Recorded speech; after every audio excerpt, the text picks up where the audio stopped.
Excuse me. This meeting is being recorded.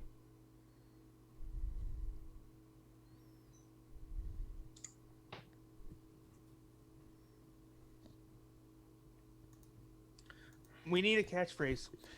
Okay, I have another one. All right, let's hear it. Okay, two colorful guys talking about comics. No. Why? Why not? Because we don't really keep this as like rated X, and colorful means like colorful language. What do you mean color rated X? Well, colorful, like using colorful language. Like two colorful guys. We don't. Wait, this is mostly a PG-13, PG rated to rated R. It goes in that range. No, I wasn't talking about PG-13 language. I was Well, talking you about said colorful. like weird color, like we use a lot of different opinions, and like there's lots of Next different. thing is this though too is this is a podcast. How can they tell if we're colorful or not? They're gonna be. What about listening to art? Art is colorful, Eric. Art is not Hold on, swear words. If I can just like, You can, this is a because in podcast. season 2, the guest is allowed to talk anytime he wants. Yes. But, So yes, completely. I'm gonna go by my own rules here because this is season 2. This is my third appearance. I completely own this podcast now. But I mean, going by the logic of color, I mean, this is a podcast primarily about comics. Comics are a visual medium, and this is entirely audio. Isn't by that same logic, this is entirely redundant. You know. Okay, never mind on having the guest chime in. I didn't like that, and it's not allowed anymore. Okay. You Also, had remember, one. Brian Judge, writer of Crime Killer. Yes. His comics are in black and white, no color. So therefore, it doesn't even work with today's guests. Oh, man, you are so off the ball. Our because our all of tagline- stuff is in color. Our tagline has nothing to do with our guest. It's us. We're the colorful guys. Talking about What happens if we have a comics. girl guest? Does that make it even better? No. Are we like? Oh yeah, yeah. I guess it's a little gendered, isn't it? Okay. Yes. Okay. All right. Well, anyways, my name is Eric Schwartz, and your name is. Keegan Shiner, And together we are. podcasting. The Wonder Twins? What's our podcast name? Mr. Oh, Schneider? you didn't. I mean, you didn't set that up correctly. I said, and together we are. Look, Mr. Sports, I can't read your mind. Okay. Together we are podcasting. That's what we're doing. We are technically doing that, but like, what is our specific name of our two-person group? Googly And- eyes. No, we're not doing improv. Oh, you mean our podcast? Okay, it's Yeah. Dumb Comic Creators. Dumb comic creators. Why do we call it Dumb Comic Creators? Why not Yeah, just I was comic? wondering that for a while. 'cause, I You're mean, the no one that offense, named but- it, and I just said okay. So why are you asking me? I said okay because I don't care about names of like things, like assuming they're not like offensive or like so bad. I tend not to care. I mean, like the only name I ever found was interesting was Amazon, because Google originally arranged their stuff in alphabetical order, so that's why they chose the name Amazon, so it'd be up to the top. Really? Yep, really. Google has nothing to do with Amazon. But Google was the number one search engine, or became the number one search engine. Oh, I see. I thought it And was so- because it was a bookseller and they were killing off the Amazon. I mean, that was part like that became like that's why I Joke. thought it was. Yeah. But you ever hear the thing semi-related about Haagen-Dazs? That Haagen-Dazs, the name Haagen-Dazs is an American business, but the reason why they're called Haagen-Dazs, they strategically structured the word so that way it would seem foreign to like any place in the world.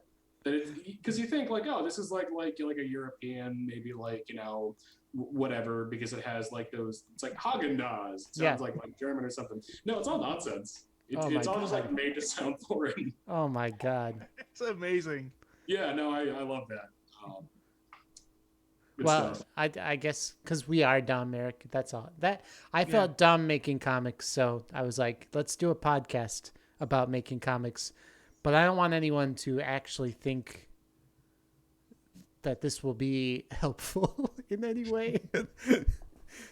So I called it Dumb Comic Creators. I don't know. I wanted them to know who we were. Well, guess. I also kind of like the idea, like I interpret it as like something for dummies. I just thought that was like, well, that's trademarks. So we can't do comic books for dummies. Oh you know, yeah. So we just flipped it. You know what? That's a wink and a nose tap, and we'll just leave it at that. So, who's our guest today? Karen.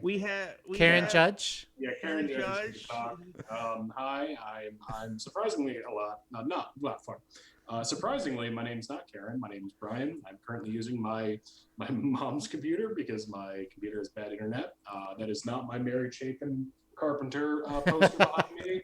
This is my bear puppet. This is Duffy. I got Duffy in Japan. Say hi, Duffy. Hi, Duffy. Hi, Duffy. Shit. Well, I've got follow-up questions about you going to Japan. Where did you visit in Japan? Huh? Where did you visit in Japan? Mostly in sort of like the major areas, just like a lot of Tokyo and stuff. A lot of my time spent in Japan was just me wandering around the streets, drunk during the day. It was a very fun time in my life, and I miss it. So I've loved Japan. My brother, he's moving to Japan he's gonna be living in Japan 3 months of the year going forward. Oh, I also have to bring this up completely unrelated to you, Brian. I must apologize to all our viewers and especially my nephew. He is 7 years old, not 8. Like I insist he was. I told you repeatedly, and you gaslit me. You gaslit me. Oh my god. Yeah, I was wrong. Yeah, in our last episode, it was a long argument. I mean, really, really long argument. How can that be a long argument? Couldn't you just... Because I knew he was 7. He was 6 all of last year. And then suddenly Eric was like, he's 8. He's been 8. I was convinced for some reason that he is 8 for some reason. Like, I don't know why, but I was convinced. You were so sure that I even sure. apologized to you. I said, I'm sorry, Eric. I didn't mean to I shouldn't be the one to tell you how old your nephew is. But apparently I should. Apparently I should be telling you things about your family. Off screen, as soon as I realized I was wrong, I sent you a message apologizing for my mistake, and I said I was going to own up for my mistake in the next episode, which I am doing. And you are. Yes, you are. Mm-hmm. And he did do that. Okay. Yeah, well, thank goodness. Thank goodness. Enough about my nephew. We should get back to our great guest, Brian Judge. Your 7-year-old nephew. 7-year-old nephew. Not 8. I say great. It's like great is what I meant to say. Great, not 8. Okay. So, Brian, I keep wanting to call you Karen. You know what? Just roll with it. Why not? I'm not going to. No, I'm not going to. But I keep reading your name on the Zoom call because we record on Zoom. And, yeah. So, Brian, what have you been up to? I've been having an interesting week. I got laid off from my job yesterday. That was really fun. Yeah, no, that was very unexpected. Yeah, not good. I mean, whatever. I'm not honestly too worried since I have like things lined up. But it's real sort of kick in the pants. Working on a lot of comics. For anyone who follows me on Instagram, surely you guys been noticing. I've been posting a lot of stuff, working on a lot of things, and I don't know. Especially like now moving forward, I'm probably gonna have a little bit more time to work on comics in between like me finding like a better job. But I've been really trying to like sort of sit down and push myself with a lot of the stuff I've been doing, and really I've been putting a lot of focus on Rublins, which is the comic that I have like talked a lot about the last time I was here. Yeah. And the other last time I was here, I'm pretty sure. And really just, figuring out how to do long-term storytelling. Why the fuck do I have a bear puppet on my head? I don't know. But it's okay if you do. I feel like we're your therapists tonight. And no, besides, there's something I've learned that puppets make everything better, no matter what. Oh, this wedding not going great? Just add a puppet. Yeah, I agree. I honestly, I love this little bear puppet. I love him so much. His name is Duffy. And Duffy, how's your week been? Still have a job? Oh, awkward. He's a. Oh, he only talks to. He's a little shy. He's a little shy. Okay. All right. Okay. Well, if he wants to, say goodbye, we won't be offended. He can go to bed late. He has to get up for work in the morning. He does. He is a hardworking bear. He works 9 to 5, just like I used to. No. Shoot. What were we talking about? What have I been doing? Yeah, comic-wise, you're working on long-term storytelling. Yeah, I well, sort of with Instagram, since I just mostly post there, since I just like to make comics, Instagram is structured so that you can only have 10 images in a post. And I've been sort of trying to work with that and play to that, the advantages of short-term storytelling, but trying to do like a larger story. So the most recent Rublins comic that I've been doing, for people who don't know, it's a fantasy universe that's actually hardcore sci-fi, but it's going to take years of my life to properly explain. It's a world where you got goblins, you got humans, and that's it. That's the entire premise. It's just goblins and humans, but they call it Rublins. Expand on that. Yeah, well, okay, you want me to expand on it? I can. I can go into great detail about the horrifying reproduction of Rublins, but I'm not going to for the sanity of everyone here. But I guess like a month ago, I was sort of like, hey, the way that I sort of do my comics is that I have like multiple series running sort of at once. So it's like when I get into a certain mood, I can write something. Like, I mean, last time I was here, I was talking about Crime Killer, that I was very frustrated with sort of like how stagnant the superhero comics medium felt. So here's like this sort of like anarchy and like fun, and this is what I would like to see. Rublins is sort of me circling out of that, more like I want to do like the long-term story that has like a beginning, middle, and end, and really like build up a universe. And sort of the goal with every like comic is that, despite the fact I can only make a 10-panel story, in one of those panels in Instagram is going to be a title card. So it's really like I have 9 panels to tell a story. Yeah. 9 panels in one story, and every single comic that you see is sort of just this chapter in a bigger story that builds on itself and builds on itself and builds on itself. So that's what I've been doing. Wow, cool. I mean, no, it's great. It's also interesting just looking at Crime Killer to see different artwork, because you have a very you specifically have a very distinctive artwork that's kind of I would say grungy in a way. Yeah. And is as I was reading it or rereading it, it was very like all of a sudden, because like at one point you switched artists, and it's just very interesting. It's also interesting because you also switch authors too. Yeah, here I got the Crime Killer Smashtacular. Before we get to the Smashtacular, just for Grublins, how long is it gonna go? And how long is it gonna go? Do you have an ending? So sort of the way I have Grublins sort of structured is that currently we're in sort of this own little storyline or arc, and at the end of the storyline, I'm going to collect it as a book. Grublins, I sort of plan on doing the comic for the rest of my life. Okay. Just since I think that'd be sort of like neat and fun. That's where I do a lot of things. But the current one, there's this guy called Sporgle, and he gets a gun. And this is sort of the beginning of realizing that time is moving forward. But this is going to have an end. I think I have like 6 more chapters until I'm done. Okay. I really want to like give it time, sort of come up with a good ending, since endings are the hardest thing in the world to do. So yeah. And are there any other artists that you see doing like a similar type of Instagram long form comics? Or there are, but I mean, it's usually, so the thing again when you're on Instagram is that it's very limiting. So I do see people telling stories and doing series, but if it's a story, Simon Hanselman, Meg Moganow was probably the best example. There's another artist, I forget it's called Dog Treats. Oh my god, I can't believe I'm forgetting. But they during the beginning of the pandemic, they were posting 4-panel comics and just building on it like every single day as just a thing for them to do, since they didn't have anything else to do. So I think this idea of using social media, it's an emerging idea. There are people doing it. It's just very like it's difficult to do in long chapters, but it is something that's happening. And okay. I mean, those are the people that I look up to, sort of. So who is the first artist? Simon Hanselman. Simon Hanselman. Okay. Yeah, I was just wondering. And is it, in your eyes, is it similar or dissimilar from like Sunday comics, or like a daily newspaper comic type of? That is a really good sort of like point to bring up, and certainly it's the same idea about doing daily installments.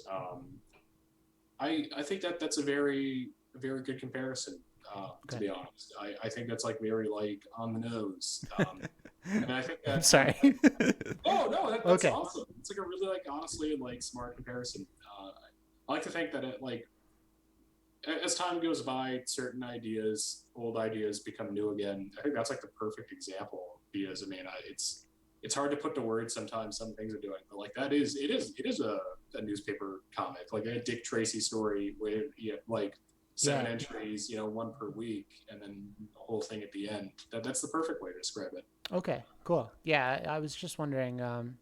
Yeah, just some of the influences for this type of work, and like because it's very interesting and time consuming, and it seems like it's a pain in the ass to you.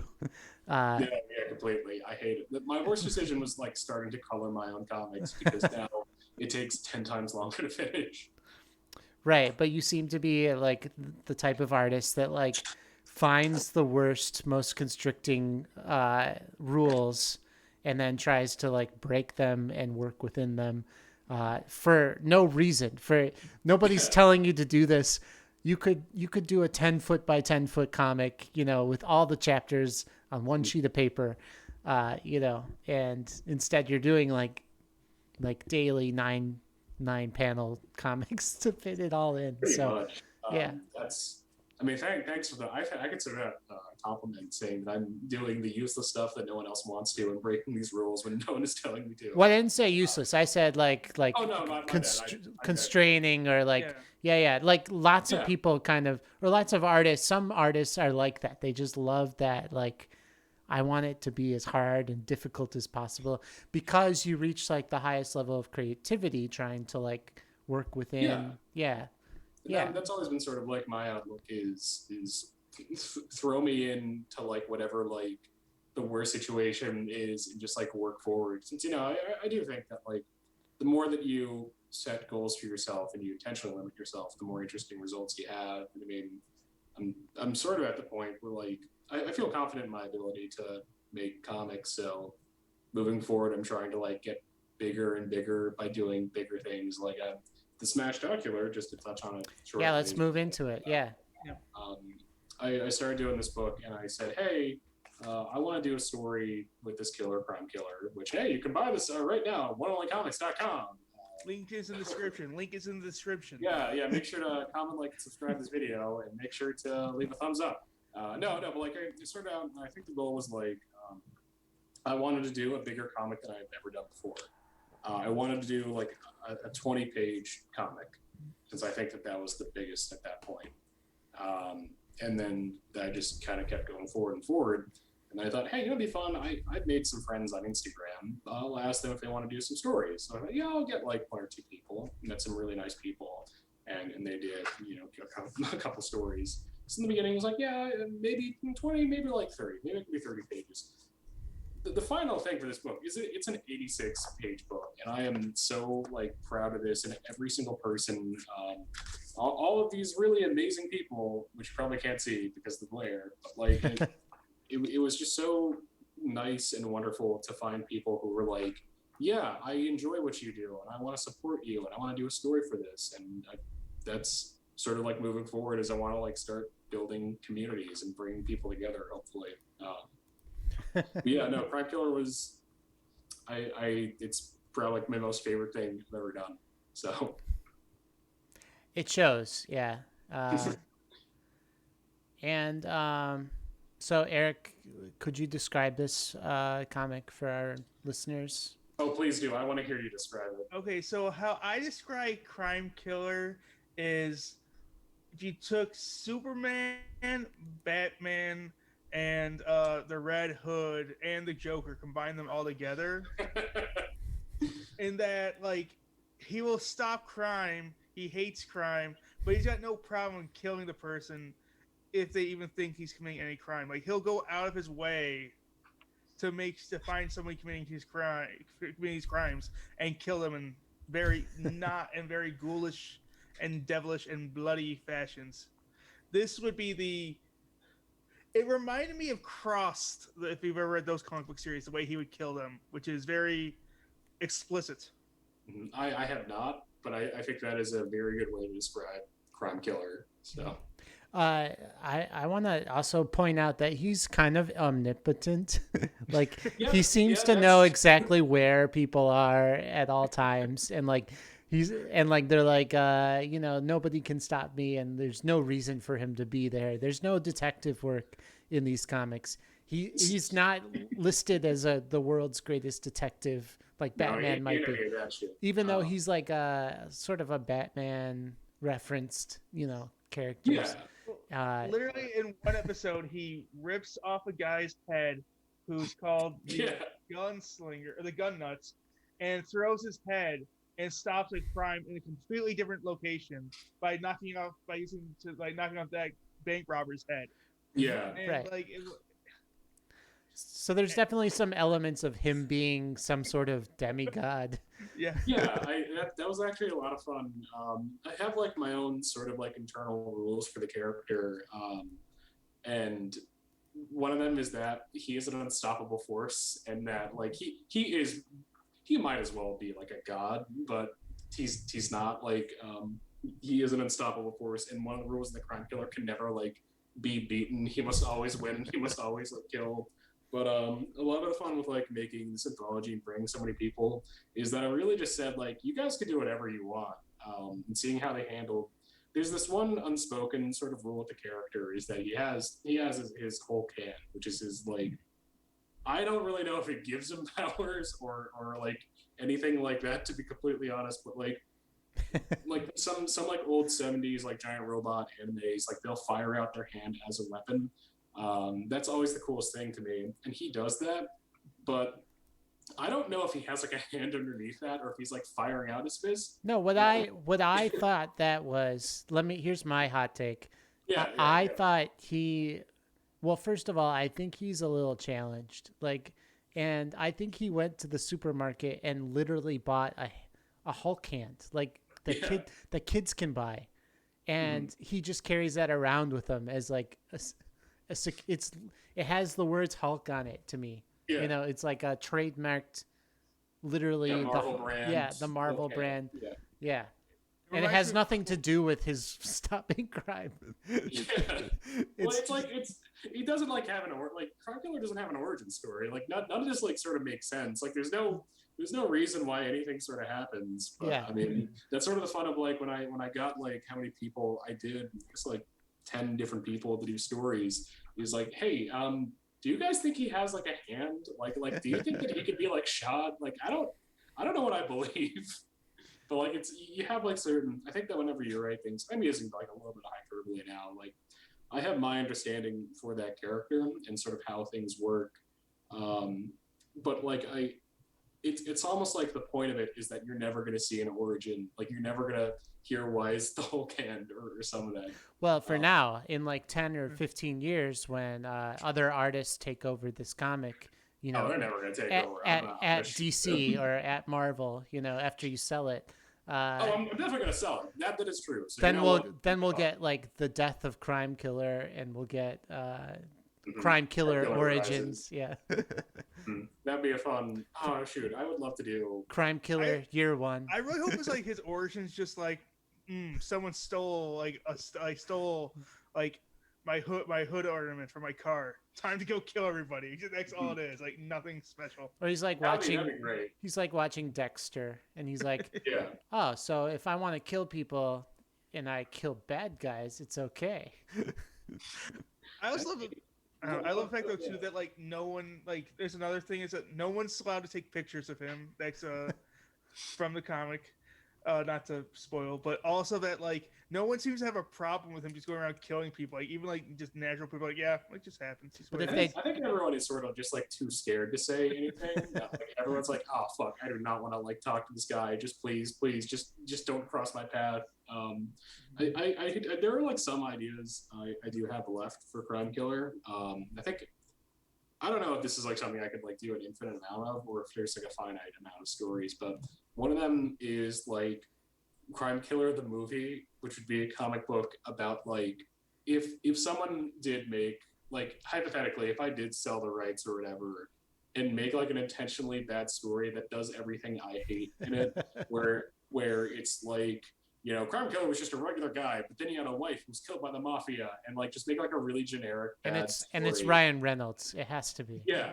No, yeah, it's Ryan Reynolds and it's doing all that stuff. It's like, but one day he saw a fist and then he used that fist to kill people. Like, and this is how he got this. But then like have the end of it be like the end of the comic is that like the end credits like pop up and you see the real crime killer in like a movie theater watching a movie of himself, and then he goes to the producers and he kills them. You know, like do something like that. Like say, "You, what the fuck did you do to me? This isn't my movie. You cast Ryan Reynolds? What are you doing?" Nice. Josh Brolin would play him. What very Jay and Silent Bob vibes. Yeah. Oh shit! I am just describing Jay and Silent Bob, aren't I? Strike Back, right? Strike Back. Yeah, but it's not a bad trope. It's not a bad trope. Yeah, it's what the character would want. They do it in Gremlins too. I mean, it's a good trope. It's done before. Yeah, and Gremlins 2, one of the greatest movies to ever exist. Yeah. I wanted to mention the Neil Adams Odyssey beginning to this comic, the quote of like, you know, where like the beginning of that comic or like multiple chapters start with like half naked Batman, Bruce Wayne, like telling you the story. You know what I'm talking about. Yeah, if there's ever like a better comic to read and just be confused at, it's Neil Adams' Batman Odyssey. Yeah, and he had his Superman one, The Trial of the Superman, whatever it was called.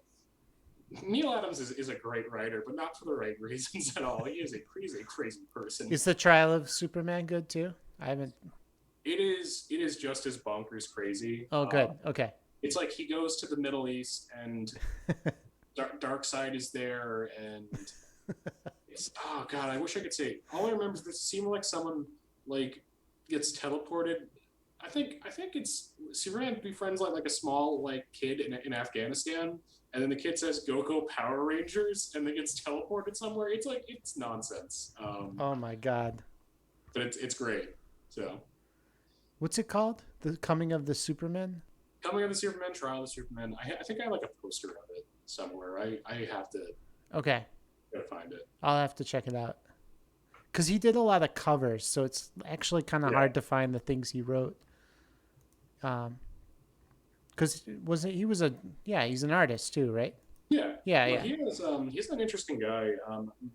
I've been going through like just like comic book stores, going through the back ends, and he has his like, I want to say his own like series or publishing thing. I think like there was a point in time where he was like making his own comics and he had his own like universe going on, but he would do the art for like 4 books at once, and wow, no one really talks about it, and like the art looks pretty good. But. The art's amazing, yeah. Although also ridiculous. He does not use like body structure or. Which, he's just. I'm all for it. He's like, these muscles support muscles. These muscles are lifting muscles. Yeah. So I like that reference in Crime Killer for sure, because it kind of like tied the anthology together. Would you call this an anthology, Eric? Yeah, I would be. I mean, like the stories are they're separate stories, but they have the same character. I mean, okay. I don't think there's like some large overarching like supervillain that Crime Killer wouldn't just kill. Like, I mean, yeah. Crime Killer would be a very odd episodic weekly show just because it'd be like, and this guy's dead. Like, all right, we don't have this guy. I have actually thought about pitching this. Adult Swim has a really good live stream where the entire premise of it is that anyone can pitch their own show to Adult Swim. Mm-hmm. And you see a lot of just horrible pitches on that show, but they take it serious. And they say like, oh, this is why your show is a bad idea. This is why your show might be good, expanding on it, like what's the potential for a series. So there is actually a like 2-minute long Crime Killer episode 1 like animatic that I have. Oh yeah. Pitching to them. Oh, we got to see it. Wow. We have to see that. Yeah. Yeah, I'm gonna try to. It might be uploaded online. I think that I think I finished everything, but forgot to add in the dialogue or something. That's something I gotta find. But yeah, no, I would love to do it. Honestly, I think I could do like a Crime Killer series for like for one season, maybe. I don't know. Ah, Crime Killer animation voice test.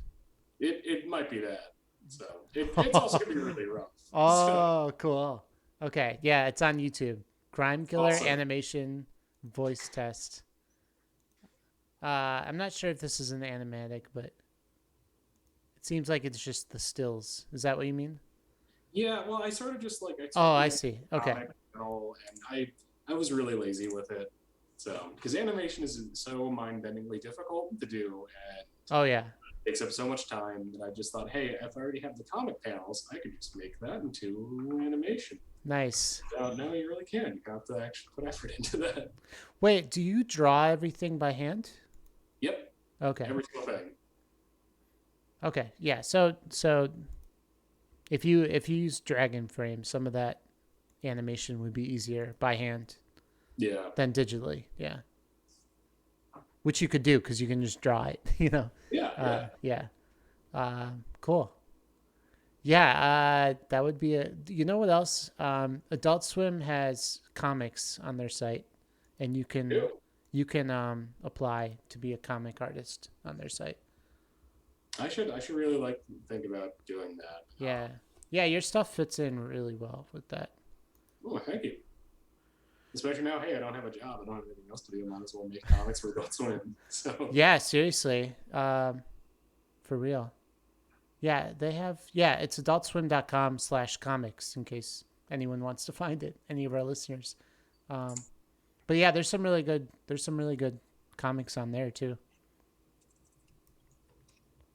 They would probably love Crime Killer, to be honest. They would. I mean, I was reading it and thinking it should be. This would be perfect because in the same way that X Cop was great at Adult Swim, I think Crime Killer would be great for Adult Swim. Mm-hmm. You know what? It's something that I have to pitch to them. I mean, I do have the animatic or whatever you want to call it pilot of episode 1 done. So I might as well just go ahead and send it to them. I don't really lose a whole lot from doing that. I look forward to hearing about that, seeing that as well. Andy Boo Andy is saying, hell yeah, Brian. And oh yeah, the Adult Swim development meeting streams were great. Oh, awesome. Hey there, Andy. How's it going? Didn't see you for a second there. I just also jumped onto your Twitch stream since I was on a different computer a second ago. But yeah, no, I should go do that. Hey, Andy, want to go help me make an episode 2? You can go and do all the art. And I'll take all the credit. He says hello. Andy's great. I'm putting together, like I sort of timed that before. I'm doing a much larger anthology right now. Sort of seeing if I can. And Andy has done the cover and is submitting a story for it, and he's doing really fucking great work. Honestly, he should be up here talking about me. But, exciting stuff in the future, and Andy, you rule. So. Oh, he says X Cop was Fox. Oh, X Cop was Fox? I'm pretty sure it was Fox too, because they had that weird. I never actually watched it. I read the comic book series. I never actually watched the TV show. Did you say Andy should be talking about your comics, Brian? Yeah, fuck it, why not? Hey, Andy, what do you have to say about Crime Killer and Gremlins? You have anything to say, Andy? Okay. Well, it's a little delayed, I think, so. Oh, good. It's gonna be a slow in between. That's okay. Yeah. It means he has all the time in the world to compile his thoughts together. Yeah, that's right. So what's the anthology that you're working on right now? It is a book. It's comic book, but it's like XOMIKB, a U with the dots over it and another K. So it's I guess Zomic book, but I've just been calling it comic book. Okay. It's going to be by far the biggest thing I've ever made. 32 different people involved with it, and it's going to be 120 pages. It's just, I thought, hey, it'd be fun. I'm just going to say, whoever wants to go submit a story to this anthology I'm making, go ahead. I thought it was going to be 32 pages. Turns out it's going to be 4 times that size. Is And it there's no crime name. killer or what is it? Is it? No, it's like completely just like, hey, if you have an idea for a story, just send me it. I want to hear, because like I know it's like to when like an anthology comes out, like submitting a story to it. It really sucks when people say that like your story we can't really run it. You know, it's too like out there, or like people will say weird things about your story, and it hurts to be honest. Like having someone being rejected from a book, and then all they say is like your work is too cartoony, or can you do like more like normal comics? What does a normal comic look like?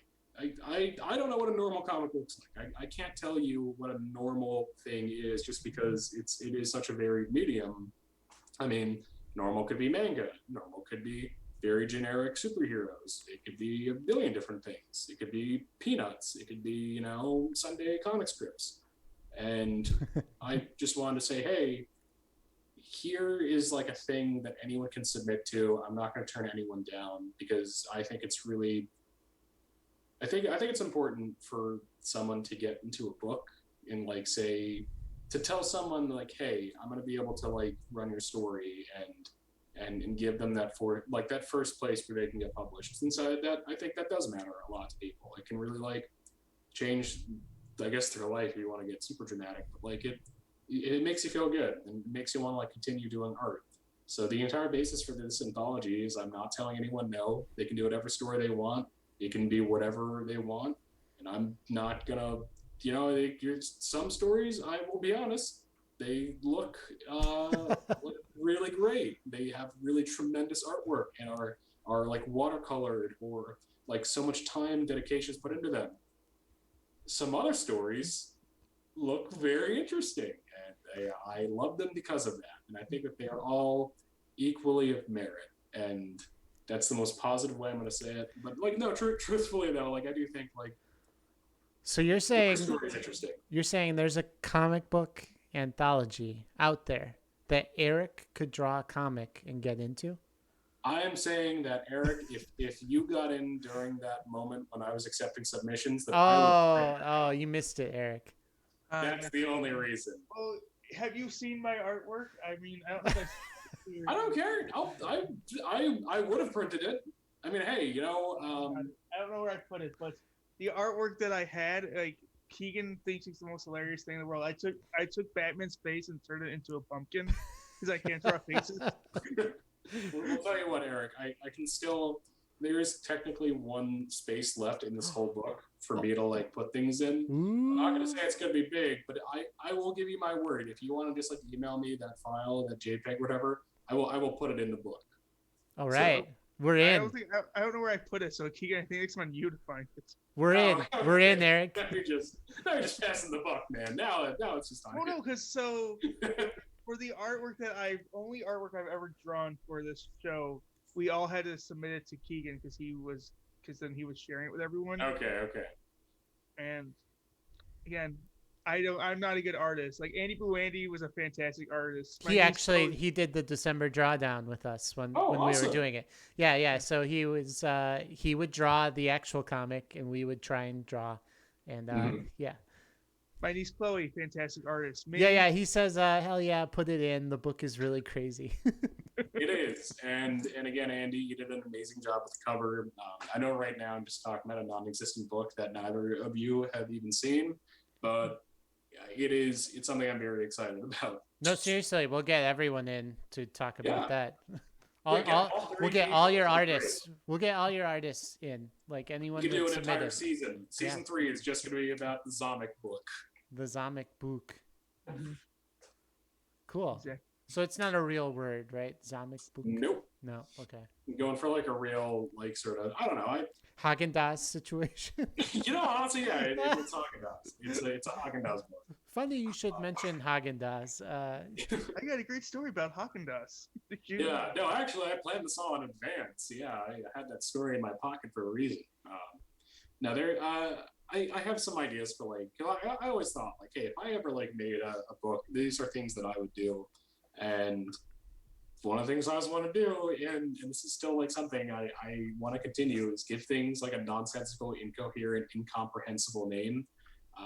like Zomic book where there's no proper way to like say it, which is probably like a bad idea because then how do you have like word of mouth for something where people don't know what to say? Zomic book. I mean, it's very Yeah, easy to say.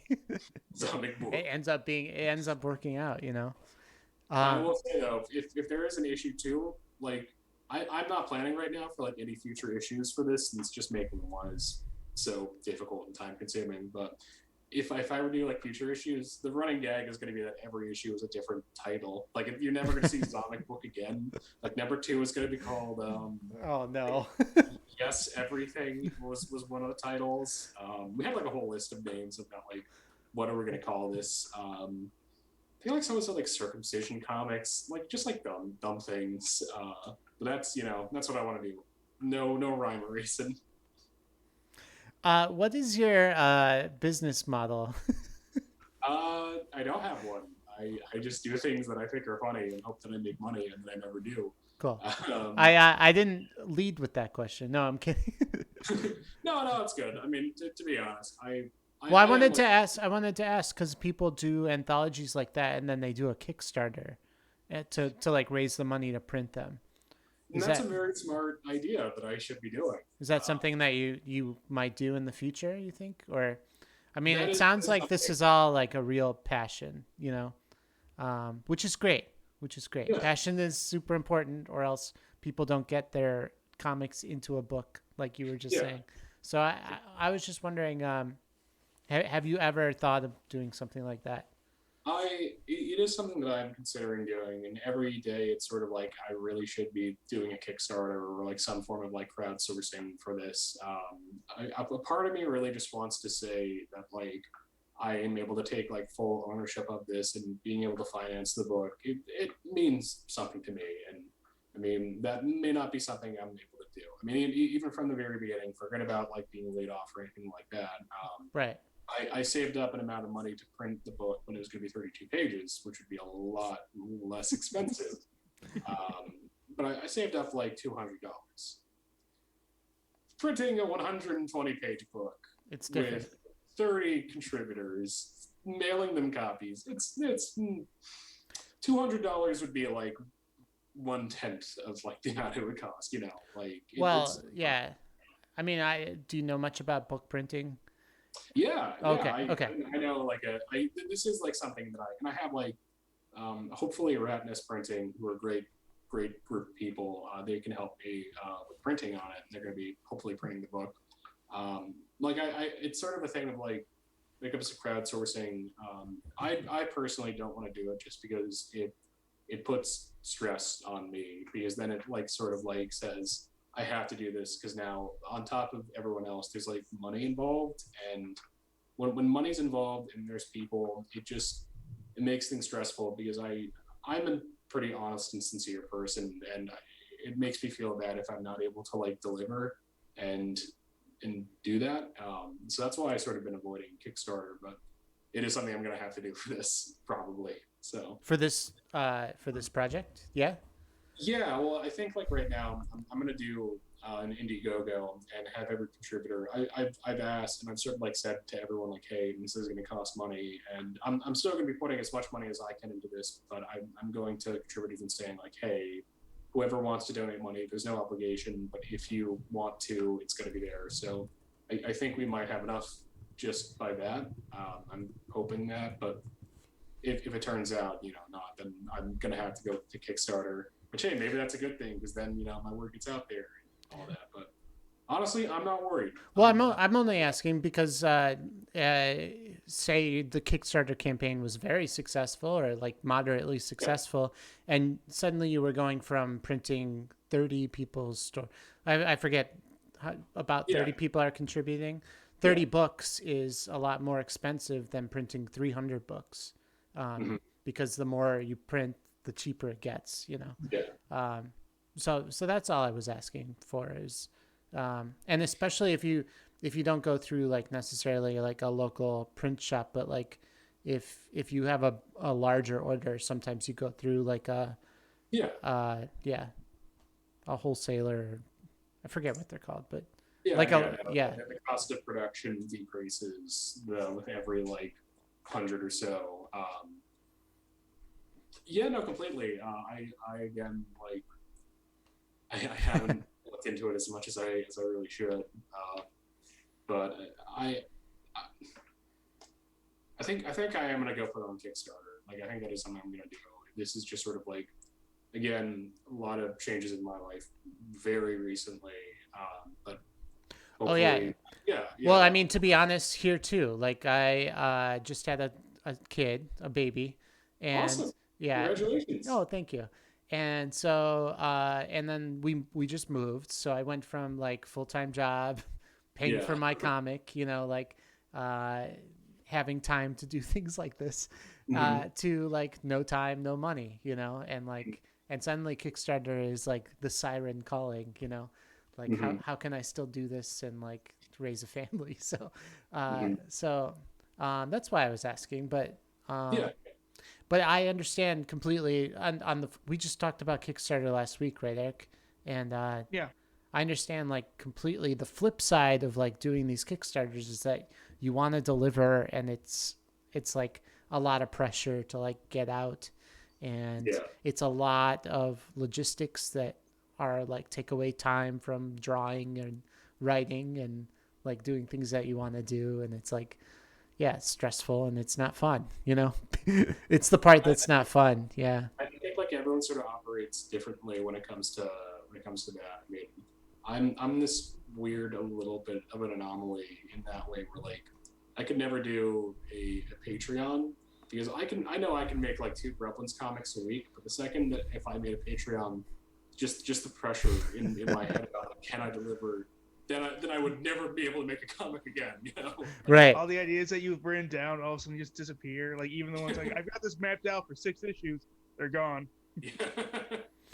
But I can say, to your benefit, you are the artist, and Kickstarters are going to be a lot easier for you to like add like little things, to different Yeah. backing levels.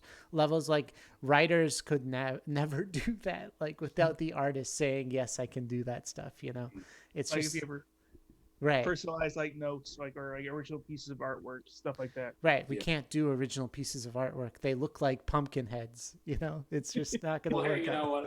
I'm gonna be the one guy who says, "Give me that pumpkin head." Yeah, no, I mean, Yeah, so yeah, I don't know. It's just like yeah, two sides no, of the story, which is really interesting. It's two sides of the story. Like we had guys on last week that were like, "This is our Kickstarter. We're really hoping it works, and like, here's why we're doing it." And you're like, no. I mean, I'm also like a little bit stubborn when it comes to that. I mean, honestly, also a little bit of my worry is like if I do Kickstarter, will I get like too obsessed with the idea of like having goals and like because I can tell you right off the bat, I mean, 10 like Kickstarter goals I'd like to do. Like, oh yeah, it'd be great to make like a poster. It'd be great to like to do stickers and a button, and then maybe like do resin casting toys. Maybe do like 3D prints. Maybe do like this. Maybe do that. Maybe have like a different book, a hardcover book, a softcover book. Maybe do like a digital PDF. Like a billion different things. That are like, hey, I know how to do like a lot of stuff, but like am I setting my goals too big there? Like, is this, Yeah, just have 3 backer levels, Yeah. Uh, No, just because you're being nice, support it just because you're being nice. We print you a book and you get a sticker, and just leave it at that. Leave it at those 3. I cannot do that. I will say one of my like new hobbies is because I do a little bit of research on Kickstarter just so I can sort of know. I love looking at bad Kickstarters for projects because you know what, it's amazing. Like you feel like, oh, this makes sense. Like I personally like everything's gonna be different, but if you want to make a Kickstarter for a comic book that isn't like going to be an ongoing series, I feel like it makes sense to have like all the art done, like or at least like have the people like there's a little bit too many like Kickstarter projects where it's like I'm a writer. I've never drawn. I don't know how much it costs to like hire an artist. I don't know if I'm going to draw it. I don't have the script done. This is just something I want to do. Can I have like $10,000? It's like, no, fuck no. You're not going to get that money. What are you talking about? I have a thought inside my head. It isn't fleshed out yet, but it's there, and I think I can make some. If I get money for it, I'll be grateful. What's the idea? Well, I mean, it's sort of like an idea. I see it as a superhero, and he's gonna be fighting some bad guys. Oh well, shit. Well, that is way too Not difficult for Kickstarter. not to be I very gotta take those specific, two but steps that's back. what I got. I Yeah. No, I love that. Yeah, I'm sorry. Me too. Yeah, honestly, it's the best. And sometimes they're funded, which is the most frustrating thing. Yeah.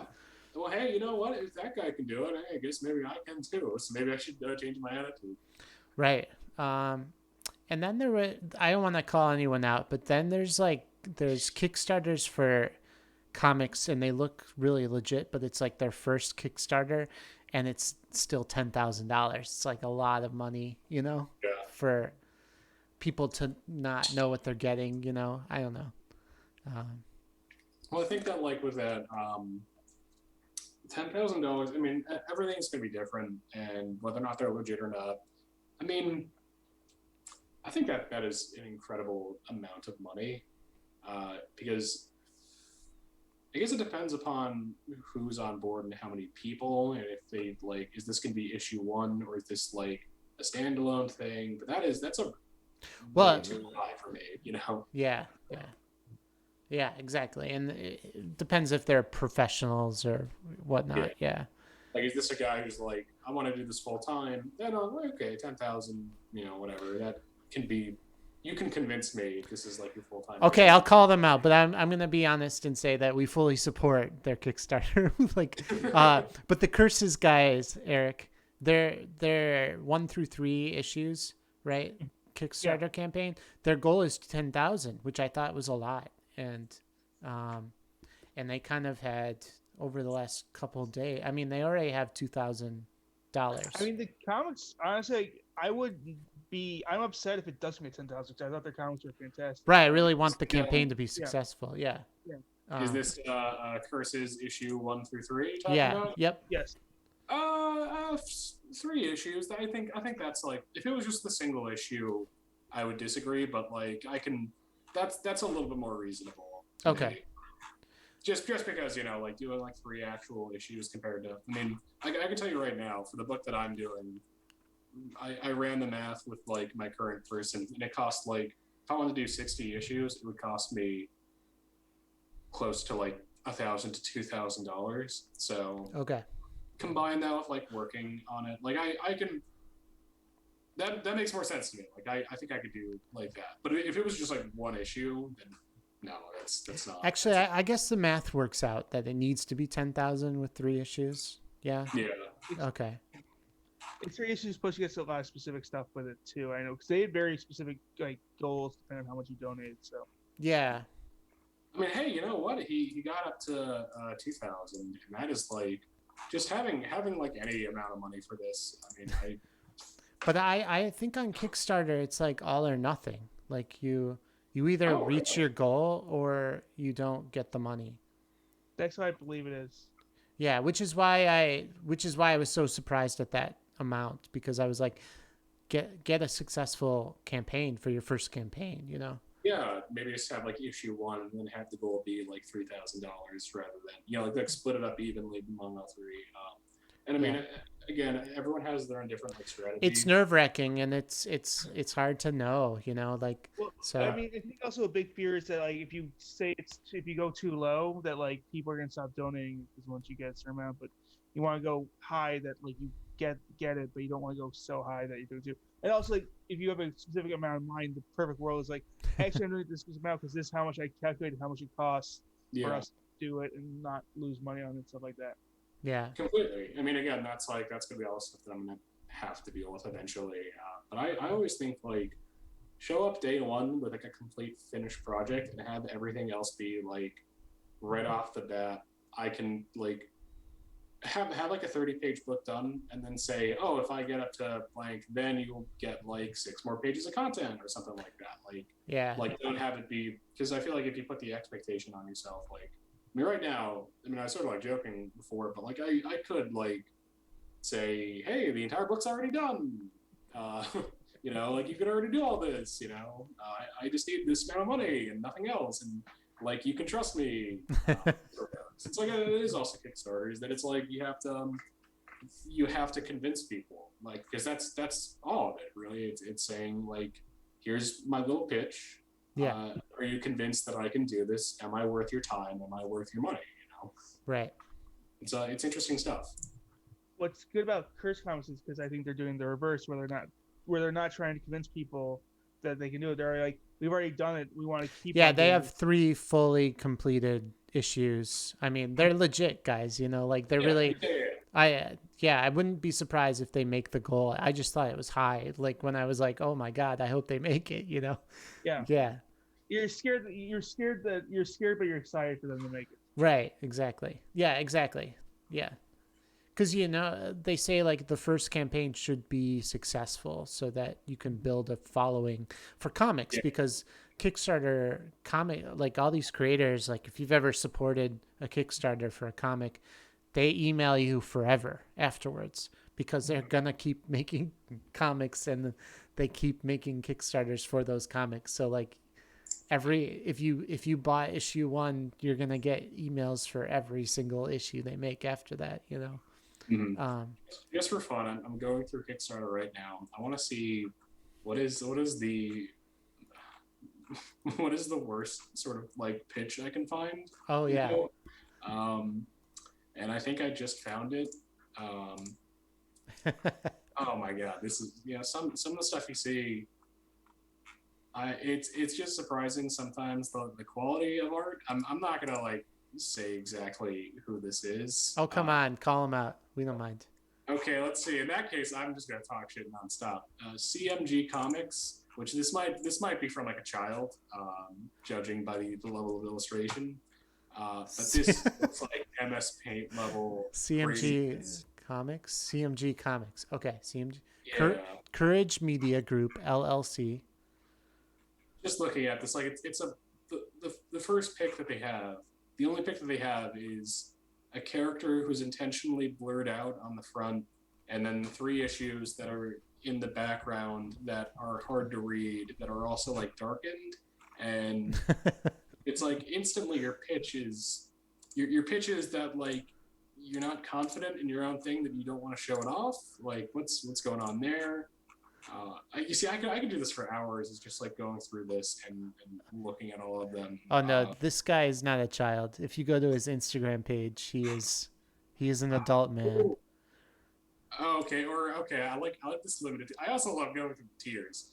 The limited tier, be like Stan Lee and have a cameo of your own in one of these stories. Which, so you want to be like Stan Lee, not the guy who made comics. You want to be Stan Lee, the guy who makes cameos. Like the idea that like the concept of a cameo, that's all that Stan Lee is when you talk about comics. That like, oh, he didn't like have any other contribution, Yeah. It's stuff like this. So it's like, why would I support this? What's the goal for this? Oh yeah, just $7,000 for let's see. Does it say how long these books are? Are they part of the same universe? Okay, here it is. Zoom is a future-based superhero story where Jeremy Speed is offered the chance of a lifetime to live his dream as a racer, but with a catch, of course. Liking this. Pen Rabbit is a future-set sci-fi adventure about a man-turned-rabbit who searches for the cure to his illness, but in turn learns what it means to be human. Bronco of the North Star is a coming-of-age sci-fi adventure where a robot named Yo-Yo and his human companion, Jace, embark on a quest to reconnect their past and determine their own future. So these are, if I support this, do I support all 3 books? Like what is this? What am I like getting into? Like this is... And this is all like why I love, again, like the one like an Adult Swim show where they just take pitches, is because they get into this. Like, okay, for this pitch right now, forget the fact that the artwork looks like it's drawn by a child in MS Paint. Forget the fact that like this is a grown man doing this. He's asking for an insane amount of money. Just at the pitch alone, I don't know what I'm getting. Like there's no single story. It's these 3 different things. Like, again, when I do my Kickstarter, I hope to God it's gonna be clear and concise. Like, here it is. Here's the thing. No confusion. You support this, you get this one thing. I don't know what the fuck I'm getting when I support CMG Comics, And again, I could just go through these for hours. I love it. I really, really do. It's just so confusing, isn't it? Yeah. It is. And like this is just like, not even like planning things, just like fucking it like out of nothing. Oh man, in Insecticid #1, can Ronald P. Tramp, Hakeem's coffee loving customer, help him discover his powers in time to stop the reptilians? Oh boy, look at this. It's like another one. Like Wait, he also uses that puppet program that Adobe made to make videos, I think. oh, for Insecticid or for CMG? I don't know. Podcast episodes. Oh my god, that's crazy. No, wait, Adobe uses Adobe character animator to make podcast episodes. Is this for CMG Media? The Yeah. MSP? Where do you see the podcast? On YouTube. Let's see. Courage Media Group on Wait, YouTube. hold on. Where'd you find out YouTube? Oh man, I thought it was Discord. I'm 100,000 miles ahead of you. No, I'm kidding. Well, clearly you are. I got no clue where you're going. No, yeah, he does videos on YouTube. On search for Courage Media Group. Okay. Some of these have a ton of views though. That's crazy. Well, I mean, without getting too cynical, you can buy bots for that. You see, now I want to be friends with this guy. I want to be friends with the Courage Media Group guy. Yeah, like I mean, he is a creator. What is up? Okay, he has his own YouTube. Let's see. And he uses puppets that he makes animated series with. So I can't really find. I don't know where the. Oh, okay. Now I see the puppets. Animated series. Yeah, you see that? Okay. Oh. And then he has just the rest of them are. I guess. Okay, so this has to be like a bot thing because like this goes from like 6 views to 1.9 thousand views to 459 views to 1 view. Like this has to be. Well, it said he had a large TikTok following, so I'm not sure. Maybe one of his videos blew up on TikTok. And oh, I see what it is. The one video that has like a lot more. It's a Kickstarter video. Oh, okay. Okay, that makes more sense. So it must be that like he had the Kickstarter video and then everyone just watched that. I guess I don't.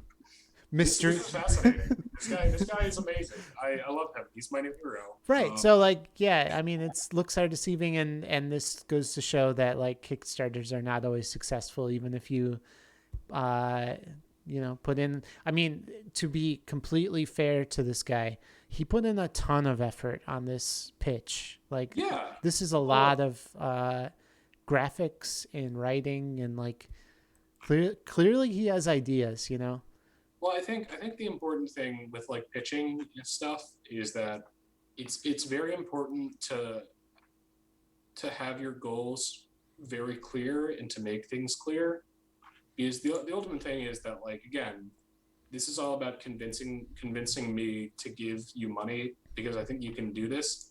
I'm looking at this right now about the prints because this is in like the talking about it on the Kickstarter page. About the prints, these aren't prints, these are comics, but he has them called prints. Each comic is guaranteed to have at least 24 pages. Some will have more depending upon script length. Also, each print is in black and white, unless our stretch goals are hit. Standard novel and full color covers.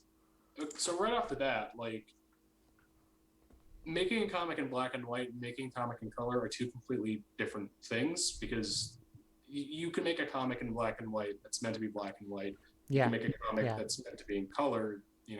Those are in addition to pricing because obviously it's way more expensive to print something in color compared to black and white.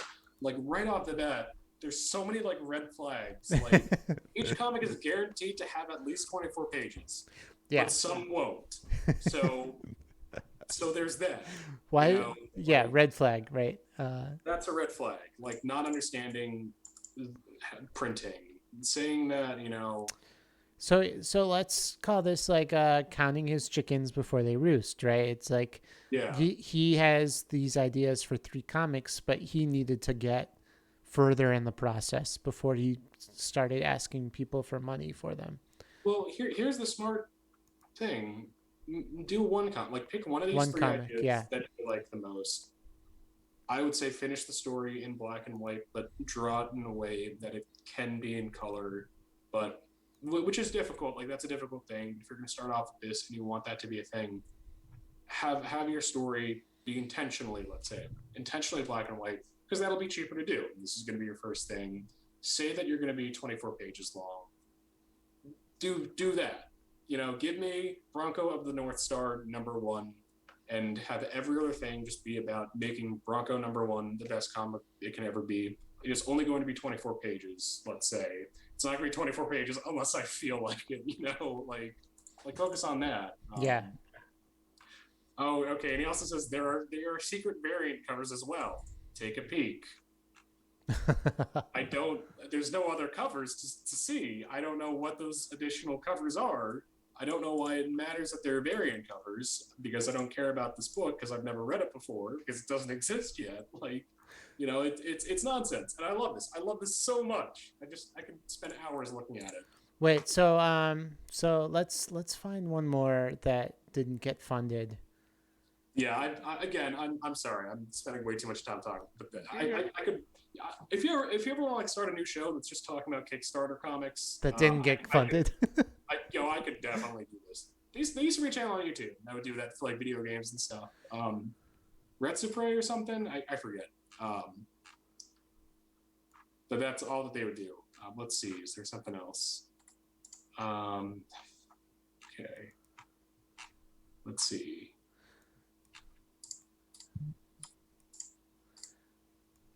Well, this one has a funny title. Shadow Hunt, Enter the Shadow. Shadow Hunt, Enter the Shadow. And yeah, oh, this is great. This is a good pitch already. So it seems to be that the video is just, there's only one video, and it's I guess like 3 pages from the comic book over the course of like a minute, and you can't read the comic because it's a video and it's super small. And it's about a guy who's not Batman but might as well be Batman. And okay, this is the story. Hi, my name is Kang Lee. I am a small self-publisher and creator-in-chief at bazookacircus.com. We are, and then he has in parentheses, me, myself, and I most of the time, basically a one-man operation of a studio working with freelancer comic artists and other family-oriented assistants to bring new and unique characters to life in the form of the entertaining graphic novels that we hope everyone would love and enjoy as we do. So, I mean, hey, maybe if you're going to say this, don't say it's a one-man show, except for the freelancing comic artist guys that I get to draw this.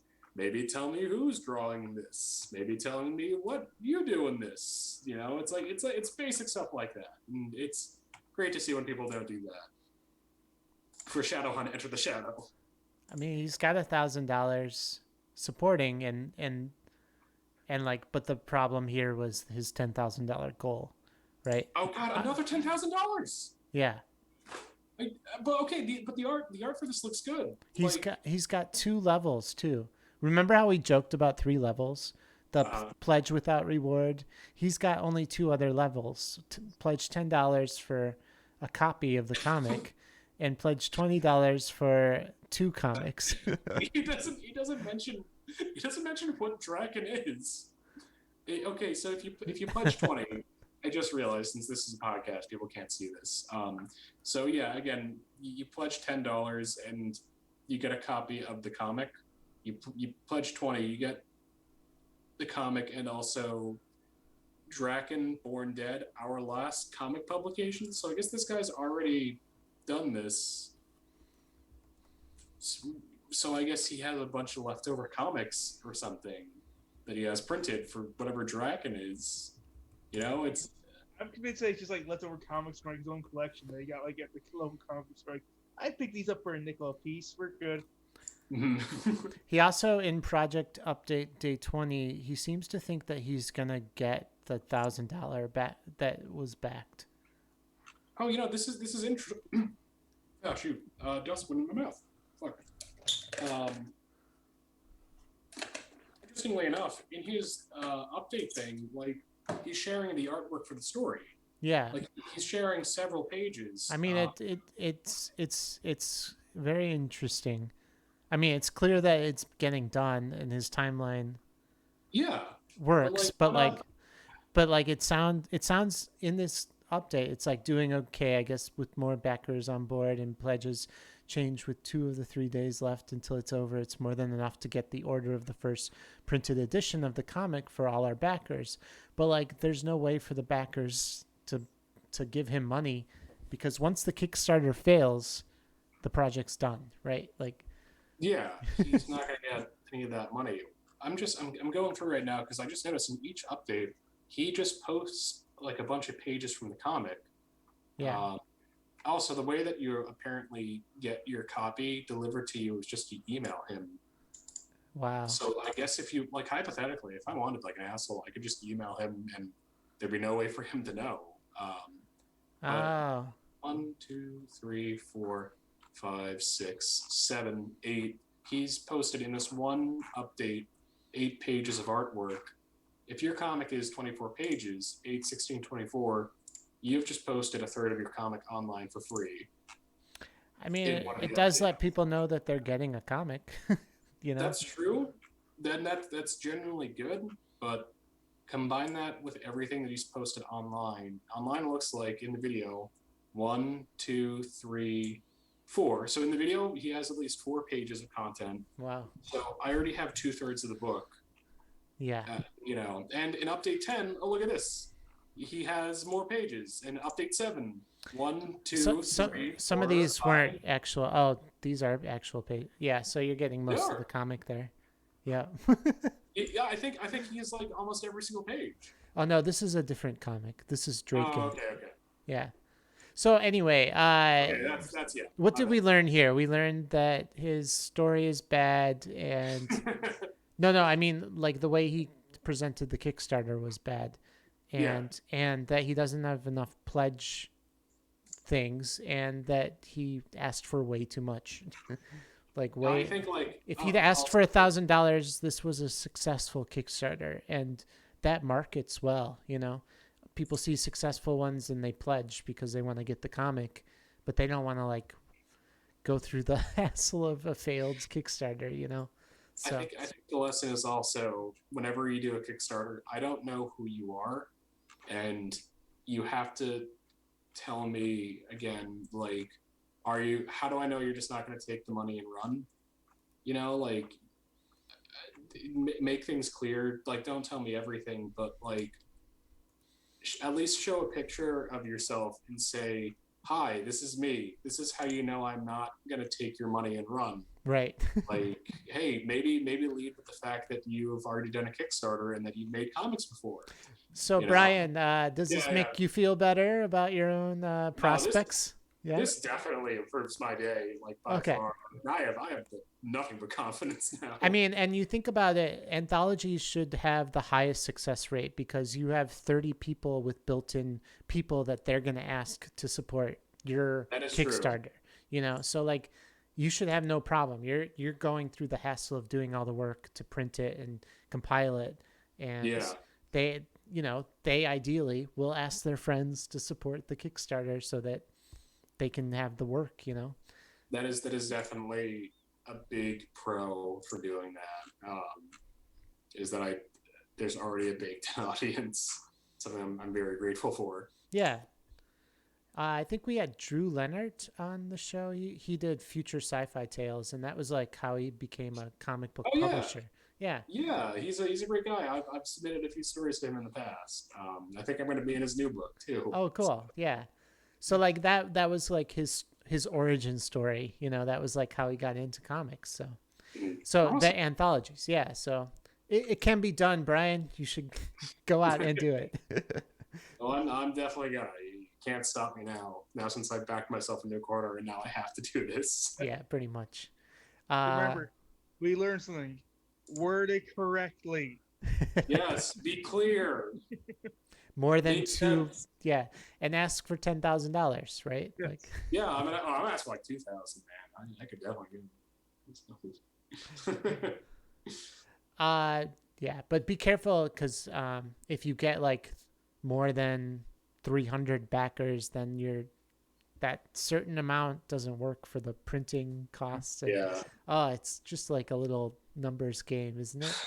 Oh, it is. It is the biggest numbers game of all, and I'm excited. Cool. Very excited. So, well, thanks for coming on the podcast again. I mean, hey, thanks for having me and my friend Duffy back Thanks for for 3 times exploring your now. opinion. So, Oh yeah. Also, for those people who are wondering why I'm looking up and to the right, I'm following along. I've got multiple monitors. I'm following along to what they're saying on my own screen. Eric, it's actually Eric's a workaholic, and he was doing some accounting. No, actually, Yeah. I was not. I should have been. That would have been a smart move, but I chose not to do that. Oh Instead, my I tried to gosh. follow along and be present in the conversation. No, it's cool. And also, most people are listening to this, not watching this. So, Yeah. that is true. It is very Yes. true. It's so also very- let's say goodbye to our guest, Eric. Yeah, let's say goodbye now. Thank you, Brian, for coming on. Thank you for coming back. We would love to have you back again if you ever so choose to. Yeah, I mean, hey, you're always gonna be my first choice of podcast to be guest on. So Awesome. Yeah, thank you so much. And we look forward to seeing this anthology on Kickstarter.